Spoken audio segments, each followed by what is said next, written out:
Arnaud Bouchès de la Fédération des Transports, branche transport aérien, et secrétaire général CGT ainsi des aéroports Vinci. On ne va pas se voiler la face, mais oui, le monde du travail évolue sans cesse. On le constate dans nos entreprises, dans nos services. Qu'importe le secteur d'activité où l'on exerce, la course au profit et la chasse au temps mort ne cesse d'accroître à une vitesse incroyable. Karl Marx nous l'avait prévu. Qu'on le soit dans le transport, dans le commerce, dans la santé, ou d'autres, on ne va pas tous les citer, il y a des méthodes de management imposées par les directions amènent les salariés, les travailleurs à rentrer dans une forme de compétition malsaine entre eux, où le malheur des uns fait le bonheur des autres. Ça, c'est pour rester poli. Le travail n'est plus source d'émancipation ni d'épanouissement, mais devient de plus en plus un calvaire où seul l'horaire de fin de service devient l'objectif. Ces nouvelles méthodes de management aboutissent à une forme d'individualisme des travailleurs où l'esprit de solidarité a laissé peu à peu la place à l'égoïsme. Les salariés ne sont pour rien, non. C'est la transformation des mentalités due aux pressions managériales qui en sont les seuls responsables. Ainsi, cette forme d'immobilisme que nous constatons donne la part belle à certains syndicats corrompus par le gouvernement et le patronat et qui brillent aussi par la transparence de leurs actions. On peut les nommer comme la CFDT, si on peut encore les considérer comme un syndicat, mais plutôt comme une association d'entraide patronale. Ainsi, de plus en plus de salariés qui souhaitent se syndiquer vont plutôt se diriger vers des listes électorales proches du patronat, juste histoire de bien se faire voir par leur hiérarchie.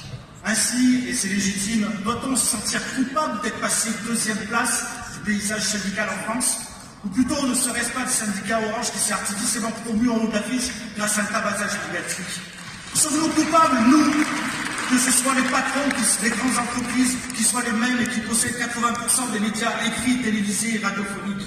Sommes-nous coupables réellement des alliances coûteuses que signent la CFDT et le MEDEF sous couvert des promesses d'une meilleure couverture de l'information en échange d'accords défavorables aux travailleurs? Doit-on se sentir coupable de militer dans un syndicat de luxe et d'action, quitte à être en deuxième position, plutôt d'être le premier dans un syndicat corrompu?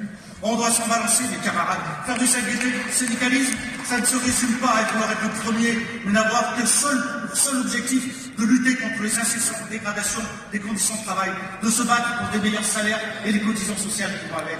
Nous n'oublions pas, c'est pour laquelle les raisons que nous sommes élus dans le pacte. Ouais, camarades, ce sont aussi les tauliers qui sont coupables de ce chômage de masse, dû à des fermetures d'usines, des entreprises et autres réductions d'effectifs au profit d'économies encore et toujours plus gerbantes. Pantins du gouvernement, ce sont vous les coupables de la destruction des services publics pour mieux les vendre et les brader aux grandes sociétés privées, comme vous l'avez fait dans la communication, les autoroutes, les 3/4 des aéroports français et bientôt le 3 km, le ferroviaire, les centrales hydroélectriques, la plateforme aérienne nationale, ADP, vous ne l'avez pas gagné encore cela. Camarades CGT doit se sentir coupable d'être lucide. Doit-on se sentir coupable de lever le poing haut et fort pour dénoncer cet enfumage auquel nous, nos familles et tous les travailleurs sommes victimes? De rejeter en masse le système capitaliste et néolibéral qui nous lobotomise les cerveaux?